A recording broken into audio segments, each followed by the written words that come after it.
कोशिश करते रहता हूं कि पेट्रोल डीजल का पर्याय मिले। और मुझे खुशी है कि आज सब बातों को सिद्ध हुआ है। मेरे पास हाइड्रोजन पर चलने वाली गाड़ी है जिसका नाम है नॉर्थ ईस्ट और आसाम ने आगे आना चाहिए। और ये हाइड्रोजन से फैक्ट्री इंडस्ट्री चलेगी, ट्रक चलेंगी, बसें चलेंगी, हवाई जहाज चलेंगे। वो दिन अब दूर नहीं है। अगर एवरेज पकड़ा जाए पेट्रोल की तुलना में तो 25 रुपए लीटर पेट्रोल का भाव हो जाएगा, प्रमाण पर बढ़ेगा। और एक मेरी प्रार्थना है आदरणीय मुख्यमंत्री जी से कि मैं अल्टरनेटिव फ्यूल पर बहुत काम करता हूं। 2004 से कोशिश करते रहता हूं कि पेट्रोल डीजल का पर्याय मिले। और मुझे खुशी है कि आज सब बातों को सिद्ध हुआ है।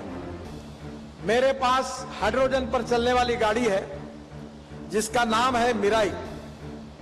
जापान में टोयोटा की गाड़ी है। मिराई का अर्थ होता है फ्यूचर। मैंने आज मुख्यमंत्री जी को कहा कि ब्लैक हाइड्रोजन, ब्राउन हाइड्रोजन और ग्रीन हाइड्रोजन, तो ग्रीन हाइड्रोजन का निर्माण करने में नॉर्थ ईस्ट और आसाम ने आगे आना चाहिए। और ये हाइड्रोजन से फैक्ट्री इंडस्ट्री चलेगी, ट्रक चलेंगी, बसें चलेंगी, हवाई जहाज चलेंगे। वो दिन अब दूर नहीं है। और हमारा देश ऊर्जा को आयात करने वाला है। हमारा देश ऊर्जा को निर्यात करने वाला देश बने, ये बात मैंने उनको कही। ये कठिन है पर असंभव नहीं है। मेरे पास टोयोटा की इनोवा गाड़ी है जो 100% फ्लेक्स इंजन पे चलती है, 100% बायो इथेनॉल पर चलती है। और अभी सुजुकी और बाकी भी गाड़ियां फ्लेक्स इंजन की आ रही है। ये जो गाड़ी है इसमें 100% बायो इथेनॉल, जो कट राइस, जो broken rice, corn, bamboo, rice straw, molasses, sugar cane juice से बनता है, उस इथेनॉल से ये गाड़ी चलती है। 60% बिजली तैयार करती है और 40% इथेनॉल पे चलती है। पेट्रोल का भाव है 120 रुपए लीटर और इथेनॉल का भाव है 60 रुपए लीटर। तो ये अगर एवरेज पकड़ा जाए पेट्रोल की तुलना में तो 25 रुपए लीटर पेट्रोल का भाव हो जाएगा। तो मेरा अनुरोध है कि इथेनॉल की इकोनॉमी को बढ़ाइए। आसाम पेट्रोलियम 800 टन मिथेनॉल बनाती है। मैं अब पहली बार, अब जब पिछले बार आया था तो ये प्रयोग नहीं हुआ था, पर अभी बेंगलोर में कर्नाटक स्टेट रोड ट्रांसपोर्ट ने अपने डीजल बसेस में 15% मिथेनॉल डाला है। मिथेनॉल का रेट है 25 रुपए लीटर और डीजल का रेट है 110 रुपए लीटर। मैं आदरणीय मुख्यमंत्री जी से अनुरोध करूंगा कि आसाम का प्रदूषण भी कम होगा, डीजल भी सस्ता हो जाएगा और ये 15% मिथेनॉल आसाम के बसेस में, ट्रक में, जहां जहां डीजल यूज होता वहां डाला गया तो डीजल सस्ता होगा और देश में सबसे सस्ता डीजल आसाम के लोगों को मिलेगा। ये भी प्रयोग आप शुरू करिए। ये जो मिथेनॉल बनता है वहां डीएमई करके गैस बनता है जो अमेरिका में 40% एलपीजी में डाला जाता है।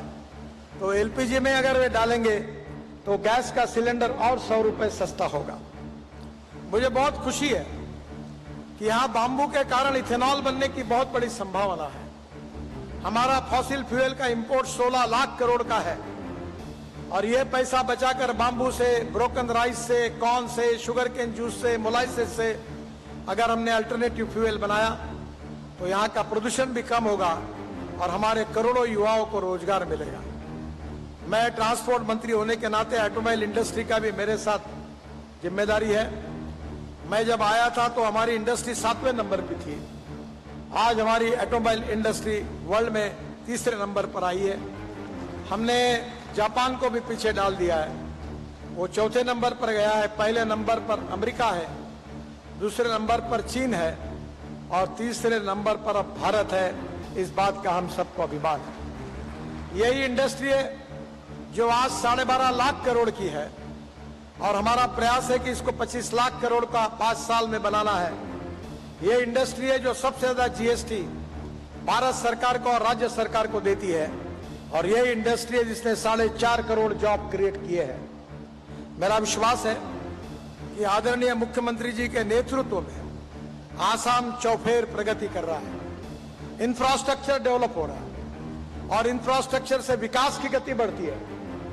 मुझे याद है कि American president John F Kennedy का एक बहुत अच्छा स्टेटमेंट मैंने अपने ऑफिस में लिख कर रखा है। उन्होंने कहा था कि American roads are not good because America is rich, but America is rich because American roads are good. मुझे विश्वास है कि जो रोड का इंफ्रास्ट्रक्चर अमेरिका के बराबर करने की हमारी कोशिश है, उसके कारण आसाम में इंडस्ट्री आएगी। अगर इंफ्रास्ट्रक्चर अच्छा होगा तो ट्रेड, बिजनेस और इंडस्ट्री और एग्रीकल्चर को बढ़ावा मिलेगा। और इंफ्रास्ट्रक्चर में water, power, transport and communication, 4 चीजें होगी तो इंडस्ट्री, ट्रेड, बिजनेस, एग्रीकल्चर को बढ़ावा मिलेगा, ग्रोथ रेट बढ़ेगा, तो आसाम देश का सुखी, समृद्ध और संपन्न राज्य बनेगा। इस देश में रोजगार निर्माण करने वाली इकोनॉमी हमारे लिए सबसे बड़ी आवश्यकता है। हमारे में बहुत बड़ी क्षमता है।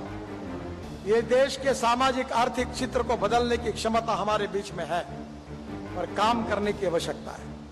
मुझे बहुत खुशी हुई कि कल गुवाहाटी में एक यूनिवर्सिटी ने मुझे डिलीट दी, वो इंफ्रास्ट्रक्चर डेवलपमेंट में काम करने के लिए दी।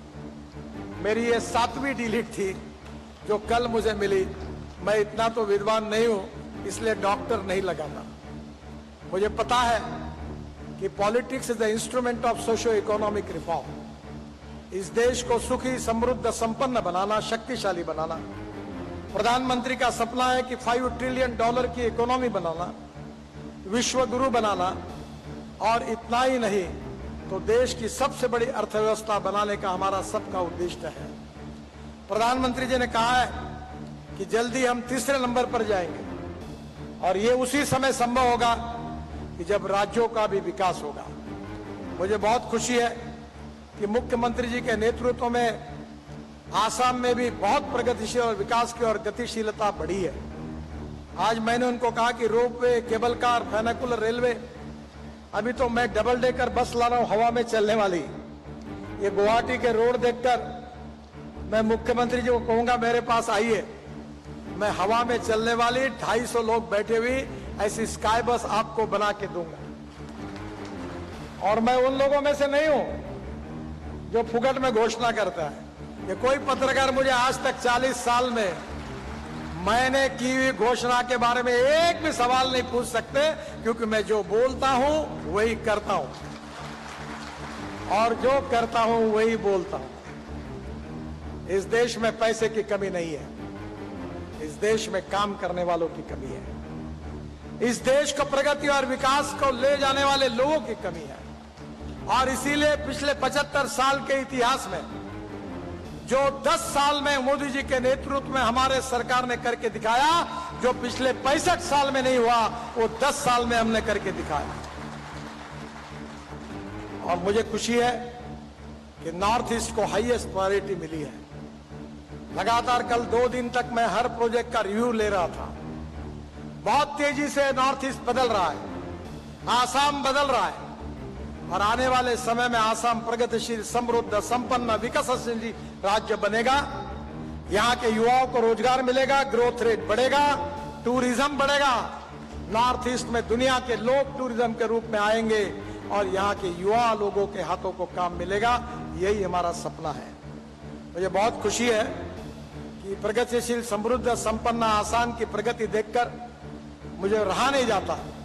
मैं फिर से एक बार मुख्यमंत्री जी को, उनके मंत्रिमंडल के सभी साथियों को, हमारे सांसदगण को और आसाम की जनता को मैं हृदय से बहुत बहुत धन्यवाद देता हूं, आपका अभिनंदन करता हूं, आपको शुभकामनाएं देता हूं। मेरे साथ जोर से कहिए, भारत माता की, भारत माता की, भारत माता की।